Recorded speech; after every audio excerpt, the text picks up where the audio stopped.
The story opens on a wide, open field, where Michael stands quietly, staring at a sky painted in stunning colors. For a moment, everything feels calm, until a gunshot shatters the peace. A woman screams, and Michael jolts upward, only to realize it was just a nightmare. That night, Michael heads to a casino where he's been working for the past 3 months, and in those 3 months, he memorized every inch of that building, every camera angle, every worker's routine, every tiny habit the staff didn't even know they had. He had even earned the trust of high-profile VIP clients, overhearing secret conversations. After his shift, Michael removes his makeup in the mirror. His real face is completely different. No one would ever guess this polite casino employee is actually a seasoned con artist, someone who makes a living by deceiving people and taking their money. The only reason he took this job was to study the casino from the inside out, and he had done exactly that. Over those 3 months, he installed tiny gadgets inside card machines and tables, devices nobody would ever notice. Now, everything was ready. Tonight was the night he'd take home a fortune. With a brand new disguise, he walked into the casino again and activated one of the hidden devices using his phone. Suddenly, cards started popping out of the shuffling machines. Then he moved to the dice table, where he used his magnetic dice, along with a hidden button he'd installed earlier, one that could change the outcome whenever he wanted. Next, he slipped into the room of a rich VIP client who was knocked out cold because Michael had spiked his drink. That's when Michael stole the man's gold pass and a set of fancy clothes. He then hurried to the service elevator, inserted a chip into the control panel, and waited. Right on time, an employee arrived carrying a fresh batch of cards. Michael, now pretending to be a furious VIP, barked, "Someone dropped me on the wrong floor. You want me to file a complaint?" The employee panicked instantly, but before he could react, Michael used his phone to cut the lights and stop the elevator, turning the situation into pure chaos. While the worker scrambled and called for help, Michael calmly placed his own box of cards inside and removed the real ones.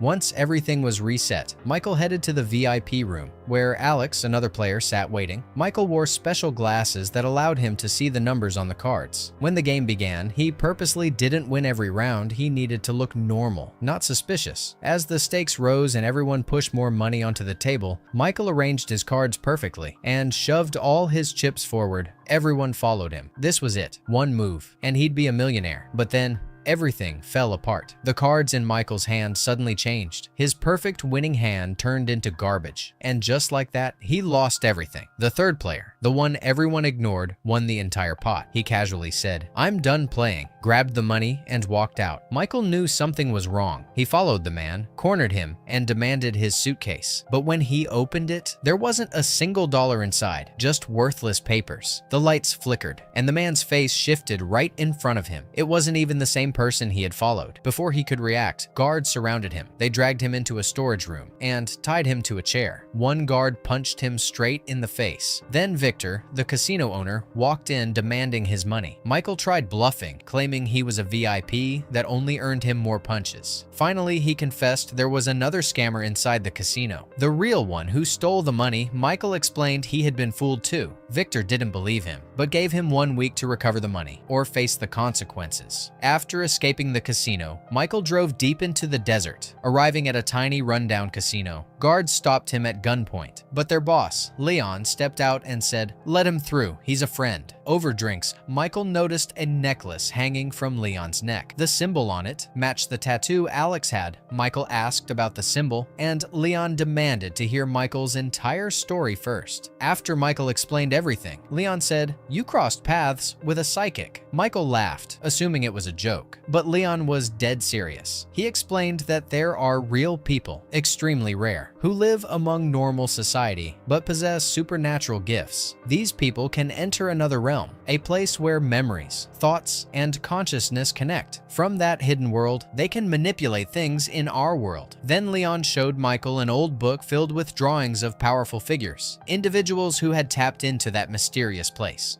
Leon explained, "Normal people can enter that world too, but they can't return unless someone guides them back." Michael still didn't believe him. Annoyed, Leon handed him the book, filled with names of gifted individuals, and said, "Go find Alex and bring back the money." Meanwhile, Alex met with a man named Gordon, handing him all the stolen cash. Gordon said he wanted to enter the other world too, but Alex refused. He liked doing business with Gordon, and he wasn't willing to risk losing him. Back with Michael, he asked Leon whether the people on that list were actually real. Leon said he had personally witnessed their powers. That's when Michael had an idea. What if he formed a team of people with abilities? A team capable of robbing any casino on Earth. He found Eric first, a wealthy kid who could move objects with his mind. But Eric had zero motivation to do anything useful. Then Michael found Tony, a taxi driver who could control electronics. Somehow, Michael convinced both men to join him. Finally, he located Kevin, a man capable of hypnotizing anyone so deeply that whatever he showed them became their reality. But Kevin was locked inside a mental institution, where doctors used his powers to treat patients' depression. Michael told him, "You're throwing your whole life away in here. I can make you rich." As the team prepared to escape,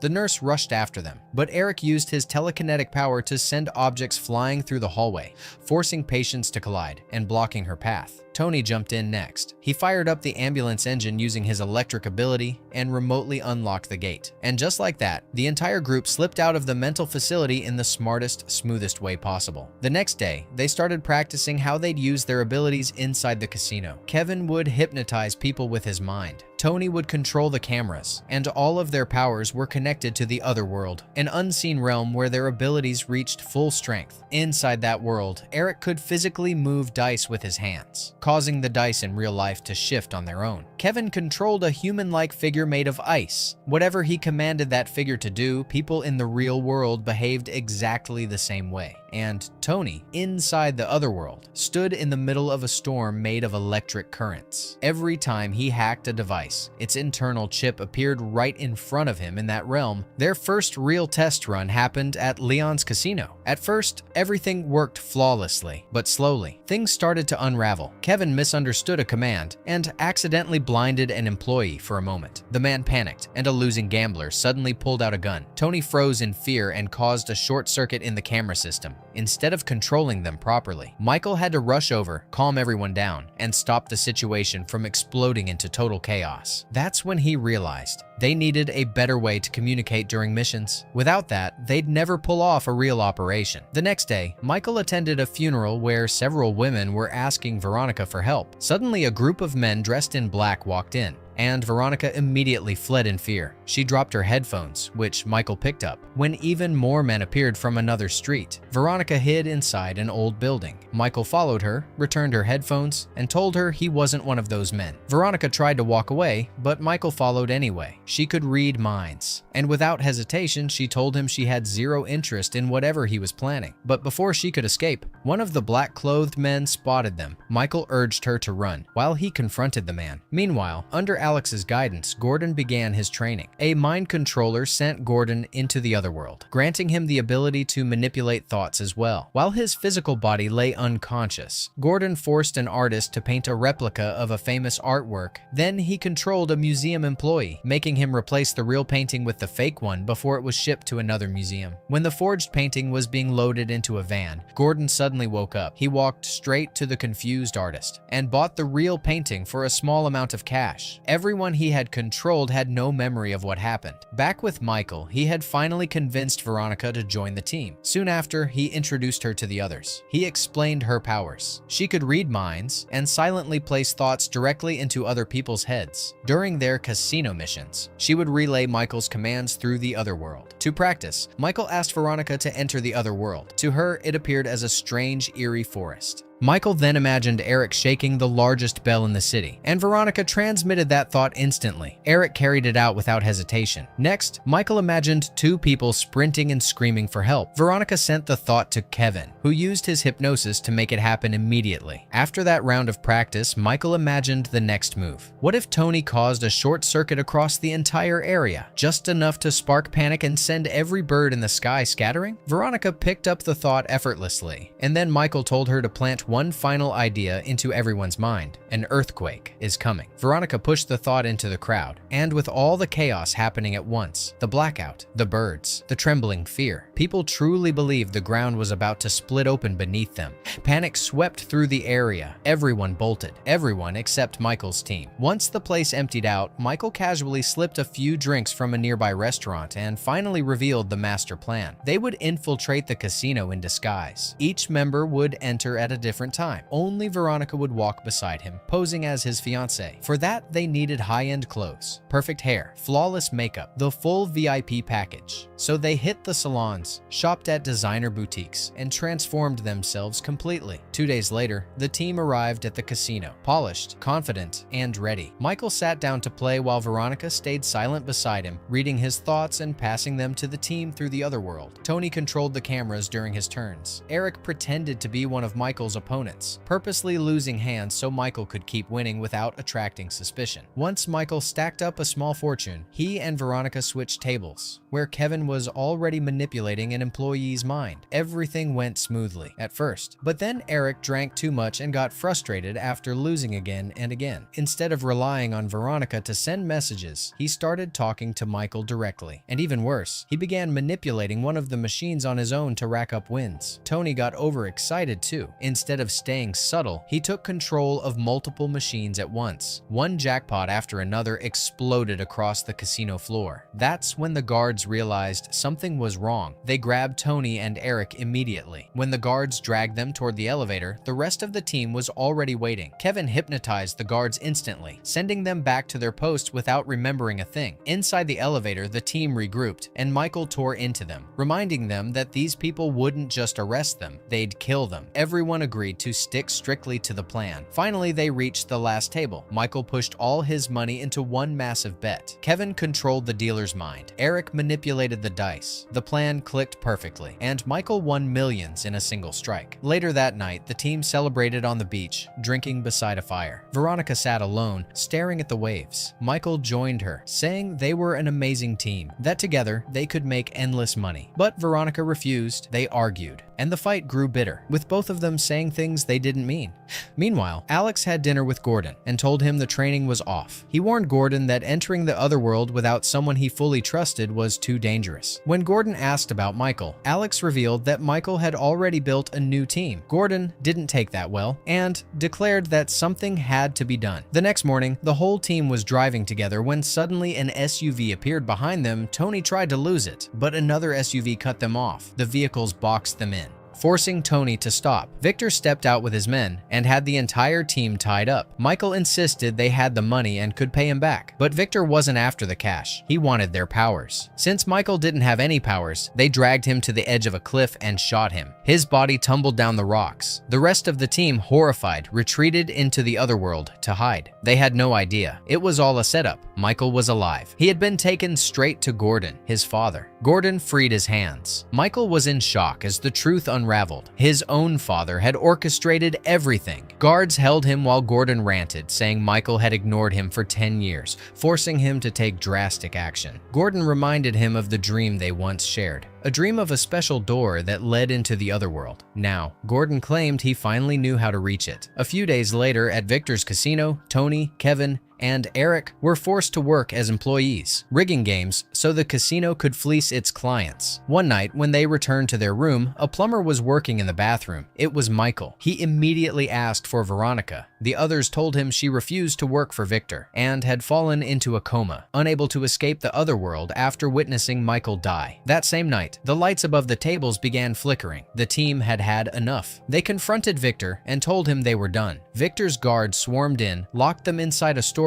and placed a guard outside. That plumber was Michael in disguise. He freed everyone and quickly laid out the escape plan. Kevin hypnotized the guard into unlocking the door with his keycard, while Michael slipped a stolen key into the elevator controls, jamming it at the basement level so no one else could use it. But the next hallway was lined with laser security. Michael assigned everyone their roles and rushed off to find Veronica. He already had a good idea which room she'd be kept in. Wearing a mask, he dropped a gas bomb inside, knocking out the guard, and pulled Veronica out of the smoky room. Meanwhile, Tony managed to disable some of the lasers, but not all. There was just enough space for Eric to squeeze through and reach the vault. Using his ability, he began forcing the locks open. The lasers were down, but the alarm triggered anyway. Guards sprinted toward the vault, but the elevator wasn't working, and another guard Kevin had hypnotized was firing wildly down the hall. The guards tackled the mind-controlled man, then forced their way down the corridor. By the time they reached the vault, Eric had already opened it. The team rushed inside and slammed the door behind them. them. Victor harshly ordered his men to shoot the moment the team stepped out. That's when Michael revealed the real mission wasn't over. Not until Veronica woke up, the team warned him that entering the other world to retrieve her could kill him. He had no powers, but Michael refused to back down. Kevin hypnotized him, pushing his consciousness directly into the other world. Michael awoke in a vast white void, filled with floating pieces of his past, his mother's death, his criminal years, prison, every mistake surrounding him like ghosts. Soon he heard Veronica's voice, calling him selfish and cold. A door appeared, he stepped through. Now he stood in a massive field under a sky painted with surreal colors. A storm gathered. Michael hid behind one of the many scattered doors, but the storm nearly tore him apart. In desperation, he raised his hand, and the storm froze. With one gesture, he slammed it into the ground, clearing the entire field. He sat down, focusing on Veronica's memories. The earth cracked beneath him and reshaped into a city. Michael climbed a staircase and found Veronica at the top, staring blankly at the sky. When he tried to reach her, a force field blocked him, an invisible shield he could not break. He pushed, yelled, but she didn't react. So he tried reaching her mind to mind. The city collapsed into rubble beneath heavy rain. Veronica still stood in her shield, untouched, but now she could hear him. She told him she didn't want to return to the real world. No one cared about her there. No one waited for her. Michael insisted he was alive. She didn't believe him until he sent her the memory of the very first day they met. The world shifted again. They ran, jumped rooftops, and when Michael reached the top, he told her, "Maybe you don't have anyone else, but you have me." Veronica took his hand. Suddenly, they were back in the field of doors. She kissed him, stepped through on, and woke up in the real world. But Michael was still inside. Finding an exit would be his first real test. A flashback revealed that Gordon, Michael's father, had taught him everything about the other world. Gordon wanted them to use the doors to rob the world blind. He gave Michael a compass and promised help when the time came. Back in the present, Michael saw Alex walking through a door and followed. The scenery morphed into the casino. He witnessed the moment Alex learned to slip into someone's mind and understood how to do it himself. Michael snapped awake inside the vault and told the team they were leaving with the cash. Tony deactivated the lock and opened the door, and the hallway was completely empty. While Michael was in the other world, he had slipped into Victor's mind and convinced him the team had already escaped with the money. Victor panicked, sending all his guards outside to hunt them down.